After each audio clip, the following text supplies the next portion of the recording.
Hello again, I'm Dr. Nunez with Living Health. This is a series of videos on how lifestyle can impact your health. It's an area called lifestyle medicine. And today I'm going to talk a little bit about high blood pressure and nutrition. If you like these kinds of videos, you can press the thumbs up, press the subscribe button, and press the little bell so you can get notified of future videos. Lifestyle medicine is a big area that covers the entire enjoyment of life and trying to maintain a healthy life so that you can enjoy life longer. And that's an important point, this point of enjoyment of life. So today, I'm going to return to the subject of nutrition within the scope of lifestyle medicine. As I've spoken about before, lifestyle medicine has 6 different pillars. And you can look up the little introduction I did on lifestyle medicine. One of them happens to be nutrition. And there are several videos on nutrition. But today I want to focus in on the area of high blood pressure. High blood pressure is very prevalent in the community. And there's been, for a long time now, at least 25 years or so, that we've studied something called dietary approaches to stop hypertension, DASH. And it's called the DASH diet. So if you're interested, down below I'm going to be linking to some sources so you can see the details of this kind of diet. And you could look it up and see if it might work for you. And you could talk to your physician or your healthcare provider and go over it with them. Now the DASH program, the regime, is heavy on the fruits and vegetables.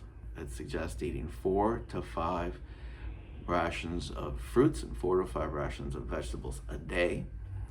It also suggests you could eat 5 or 6 portions of whole grains, including beans and legumes and things like that. So if you have rice, it's preferable you have brown rice or wild rice, and those sorts of things. Now, it does not you don't have to be vegetarian or vegan to pursue this. It does allow you to have low-fat dairy products, which is a little controversial when you go into the more plant-predominant diets. But in this program of DASH, it is permitted. And there is also, it allows you to have lean meats like fish or lean cuts of poultry prepared in a simple fashion as well. And the other big component of DASH is being low in sodium, very low in salt. So basically what you want to do is consume less than a teaspoon a day of salt. Usually less than 2 grams. In some of the DASH program, they let you go up to 2.5 grams of salt in a day, which is roughly in that less than a teaspoon range. So you got to remember, many foods already have salt in it. And you can look on the back of your portions and you can see the milligrams of salt. 1 milligram is 1/1000th of a gram. So you'll be able to see if you get to 2,000 milligrams, that's about the limit of where you should be at. In fact, some of these DASH programs can go down as low as 1,500, that's 1.5 grams, 1,500 milligrams of sodium. So it's quite a lot less salt. So how do you season your food? You try to use other things, other spices, other citrus on your foods to give it some other flavors. And the different programs, and I'll link to some of these below, can give you suggestions as to how to prepare food differently. So yes, DASH has been proven over time and over many studies to help manage high blood pressure. And in some cases, if blood pressure is not too far out of control, it can even help get it completely under control. Within this context, I do want to mention the whole plant predominant program that we speak a lot about in lifestyle medicine, which again is not something that has to be vegan. Of course, you can go all the way to being vegan, and there's nothing wrong with that, or being vegetarian, and there's nothing wrong with that. And you can help that along to get it to your blood pressure goals. In fact, you could achieve much of what DASH does through a plant predominant whole foods program. If you notice in the DASH program, the grains, they do want them to be whole grains. And the fruits, they do mention some juices. In general, The problem with fruit juices, it's going to be a lot of sugar. And even in the DASH program, you'll see there are things they do want you to limit. And one of those things is to keep sugar down, keep salt down, sodium down, and keep the saturated fats that you might find in red meats as low as possible. The other thing I want to add a comment here is about the amount of fiber in a diet. So in a plant-based, plant-predominant diet that we like to speak about, that's not processed, you get much more fiber than you would in the modern American diet or modern developed world diet, which is a lot more processed. And there are benefits to that as well in terms of also lowering cholesterol and the like. So you're going to get some benefits for blood pressure, you're going to get some benefits with cholesterol. You may likely get some benefits if you're careful with your grain intake and your oil intake with weight loss, because as you consume more fiber, you tend to feel more full.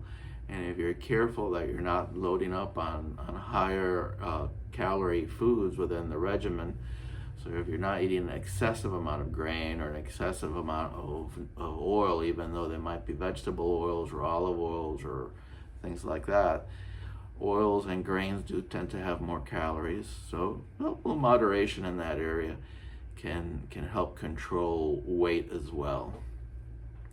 So when you look at the bigger picture now, as we step back, you have the nutritional component, which is one of the pillars. And yes, through the DASH program, you can see the benefits directly on blood pressure and heart health. We've talked about the plant predominant whole foods program in other videos, and here today as being in many regards in compliant or in line with what we've seen in the DASH program. And I wanted to add now the component of exercise, even if you just walk or move a little bit every day. The goal would be obviously if we could get up as high as 150 minutes in a week of walking, that would be great. The American Heart Association, when walking, suggests 10,000 steps a day.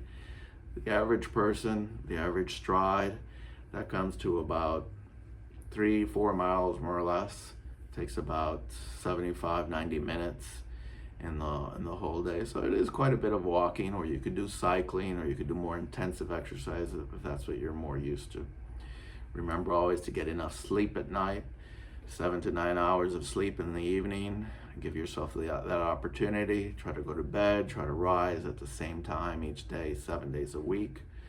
That'll help get your body into a rhythm and your mind into a rhythm. So you can sleep well, you can feel rested during the day, you can feel like you're doing more exercise. It'll make it easier to stick to a nutritional regimen. In all these programs, we don't want you to feel deprived in any way. What we want you to do is feel better and be able to enjoy life more.